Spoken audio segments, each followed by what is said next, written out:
Hello guys, I want to show you how I flashed itel14A. As you can see, I used Infinity Retram Module 2 version 2.08. This is after my platform detector showing it's an SPD and it's a touch phone, Android touch phone. So I knew definitely this version will work with it. So I read the phone. I identified the phone was identified. I had the scatter file, as you can see here, for pack.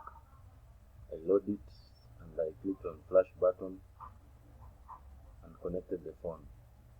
As you can see, the phone flashing was finished and the phone was fine. Remember to be following instruction. Always use,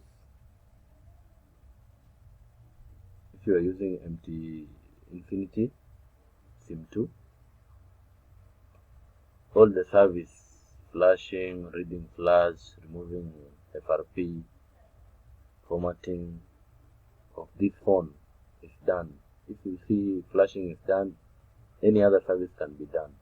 So this was itel14A and it was a success. So if you have the itel and you have CM2 dongle, don't hesitate. You can just do the services available. Thank you.